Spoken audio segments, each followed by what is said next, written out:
Now, let me just put it blatantly to you. The program targets the birth of new babies. So once you have your baby, before your baby leaves the hospital, you no longer get a paper birth certificate, but then you get a digital one that is somehow implanted somewhere on somebody's body. Think about that, but have a listen to this. The digital ID, which has been a big problem to us for a very long time, is now on a testing mode for the next 2 months. I have been assured by all the stakeholders, led by the ministries concerned, that by December we will be able to launch digital ID, where every Kenyan don't have to carry any paper, plastic or otherwise, as an ID, that they should be able to be identified digitally using their iris. We're taking things that are, genetically modified organisms, and we're injecting them in little kids' arms. We just shoot them right into the vein. Kenya is in serious trouble. Now, for you to accept this, that means you're going to be completely surveilled and controlled. Think about it. So, Shalom, shalom. Call halal YAHAWAH, BAHASHAM, YAHAWASHI, BAHASHAM, the honors of the elders and apostles, a great Muslim, to teach them well. Peace and salutations be to the elect. I'm Balad Tazwa. I'm coming at you from the Prophets in Babylon camp here in Tampa, Florida. Alright. This lesson is going to be going into Kenya and how they're being urged to push forth digital IDs and newborns. Alright, so this looking like this next generation is going to be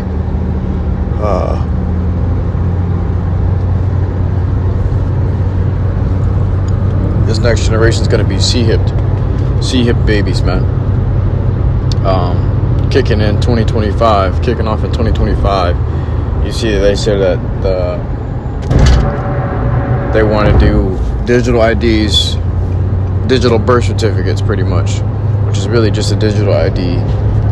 Because you're identified by birth certificate, your license, or your social security. Okay, and this is gonna be a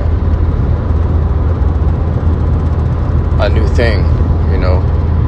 They said it's in test mode right now. It's in testing for 2 months.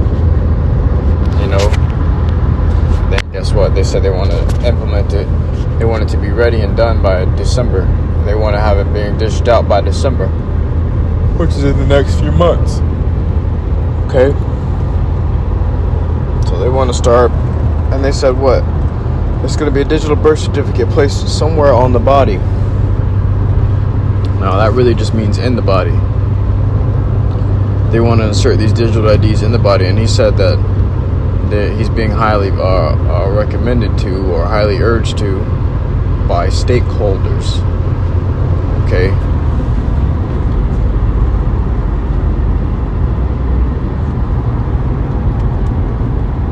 If we can just grab the definition of stakeholders.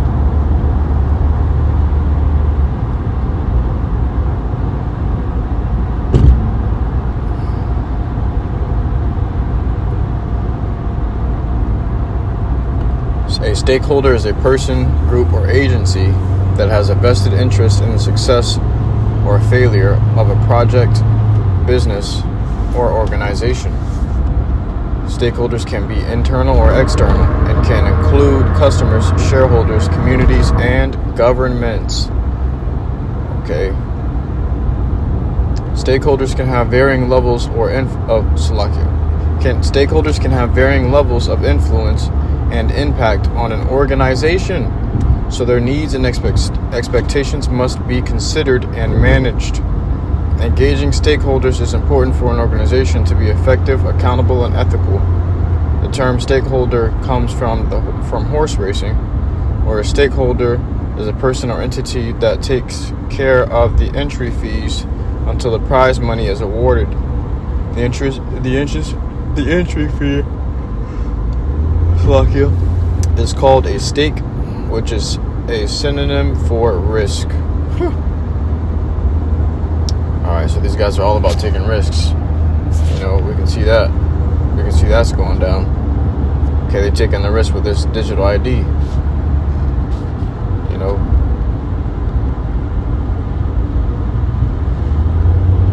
They want to put it in newborns, and they say they want to have it started up and kick-started by December. So they're dishing out the traditional paper birth certificate, and now they're going digital with it, man. You know, these babies gonna be robots. There's this next generation of babies gonna be little robo babies, technology babies. You got this generation where everybody in their phone, and the next generation where the phone gonna be in you. You know, there's gonna be everything in that C-hip, man. You know, and it's not just your birth certificate being placed on that digital ID. This is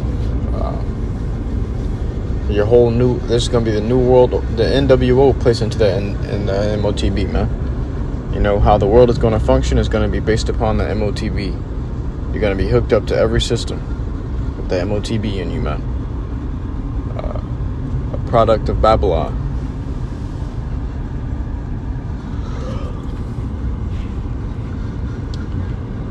This is the book of Revelations, chapter 13 and verse 16. And he calls it all, both small and great. So Kenya is they're a small, you know, or a small nation, or small people, I should say. Okay, because they don't have much power. You know, they're small, a small nation as well. Not much people, not much of an army.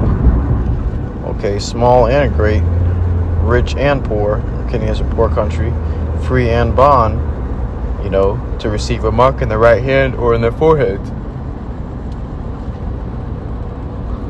So you're not gonna be protected by going to jail. There's not going to be an option to take the MOTB or go to jail, because the niggas in jail going to get it too. They're going to have to get it too.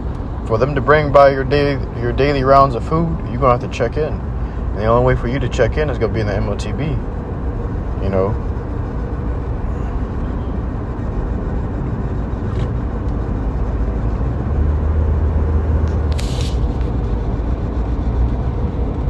It says, and that no man might buy or sell, save he that had the mark, or the name of the beast, or the number of his name. So you got to have this MOTB in some way, shape, or form, man. And the only way to get it is going to be through that C-hip. It's going to have to be inserted inside of your flesh. Okay? You ain't going to be able to bypass the C-hip as if it's a yab, man. Alright? You ain't going to be able to bypass this as if it's optional. Okay, you ain't gonna have no option for this. Just take this or die. That's where you're gonna have the beheadings coming from. Scripture talks about those that were beheaded for the witness of Hamashiach. Here is wisdom. Let him that hath understanding count the number of the beast, for it is the number of a man.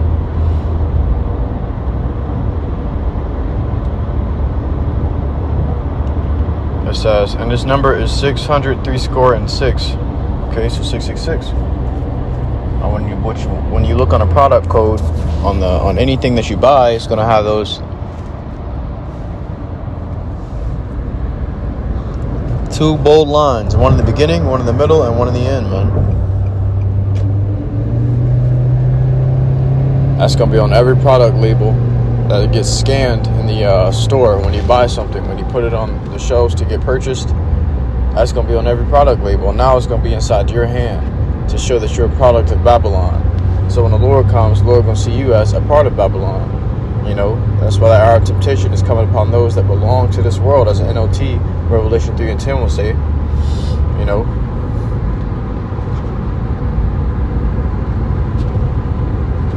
I'll grab the KJV for it. It's the book of Revelation, chapter 3 and verse 10 in the KJV. It says, because thou hast kept the word of my patience, I also will keep thee from the hour of temptation, you know, which shall come upon the world to try them that dwell upon the earth. Okay, so the Lord said He's going to keep us from the hour of temptation as long as we keep the word of his patience. You know, we're going to be kept from that hour of temptation, which is just a set time period in which people are going to be tempted to get that MOTB, and they're going to end up falling to it, man. You know, they're not going to be able to overcome it. Sheer willpower alone is not going to save you from that hour of temptation. You need the Lord, man. You're going to have to trust in the Lord, YAHAWASHI, and you're going to have to give your struggles and your worries into him, man. Everything that you're worried about and afraid of, you have to give it to the Lord. Okay? You have to trust him to feed you, trust him to clothe you, trust him to give you water. Okay? You're going to a time where you ain't going to be able... Hey, scriptures say they're not going to be stayed upon those that smote them anymore. So we're not going to be dependent upon Esau Edom anymore. Esau Edom is the one that smote us. America is the one that smote. We're not going to be dependent upon them anymore, man. We're going to be dependent upon the Lord. And those that depend on America, you're going to have them boils on them to show you that they depend on America, man. And them boils going to come from taking that MOTB, you know. Let me grab that. Grievous sore. Because this ain't a game. These babies going to grow up with grievous sores. They're going to look like zombies. So we're at the world's end, man. And this devil's plan and his ultimate end goal has always been to go inside the human body. You know, like he's got that all-seeing eye on the dollar bill. He wants to put his all-seeing eye inside your body. He wants to read your mind, because the Lord said what? His eyes are in every place. So Esau's trying to put his eyes are in every place, man. And he's trying to get as close to being in your mind as possible. That's why when you go on a social media app or something, and you go on Google, you type something in, you search it up, then you go on your social media app, he's recommending it to you, like trying to get you to purchase it as an ad based off your past searches, you know. And it goes across, this cross-platform, like cross apps. Okay, he takes your information, the information that you've put in from one app, and put it into another, so that he can know you better. Okay, so you're just like, damn, how does shit know I was going? How does this know that I was thinking about this? How does this know that I was thinking about that? You know, you got Siri on your phone or Alexa, you know, and they listening in on your conversations the whole time, and then all of a sudden it's getting recommended to you. You know, and that's actually an actual problem. Okay, they've been listening on you this whole time, and they're recommending the things that it hears. Okay, through AI. All right.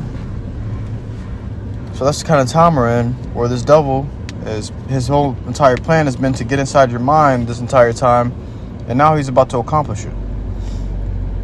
Now the time is here that he's got his technology ready and in testing. You got Elon Musk already doing it over here. Already got human trials going on over here, and they say it's looking so far so good. They got Kenya wanting to do it by December, you know, to implement it nationwide over there. What you think is coming for over here in America next, man? Same thing, man. Okay. Revelation 16:2. And the first went and poured out his vial upon the earth, and there fell a noisome and grievous sore upon the men which had the mark of the beast, and upon them which worshipped his image. Okay. Now when you have somebody's birthday party, are you knowingly worshiping them, or are you unknowingly worshiping them? Most people are unknowingly worshiping that person whose birthday party they're at, bringing them gifts, singing to them. They don't even know that, they don't really understand that they're worshiping him. So most people aren't going to understand that they're worshiping the image of the beast when they receive to see him. They're just going to think that, what? Oh, I just got it to feed my family. I'm not worshiping them. I'm not worshiping this. I'm not worshiping that. I just got it to feed my family, man. This is just for my family. That's for my kids. Okay? But whether you understand it or not, or whether you agree to it or not, you are still worshiping the image of the beast. You know? And that's what's coming upon the whole world to try them that dwell therein, man. Alright? Well, with that, I truly hope this lesson was edifying to you, occupant of the cloth. We'll listen to truth and sincerity. So next, SHAMAIWAN, I give all glory, honor, and praises unto YAHAWAH, BAHASHAM, YAHAWASHI, BAHASHAM, Shalom.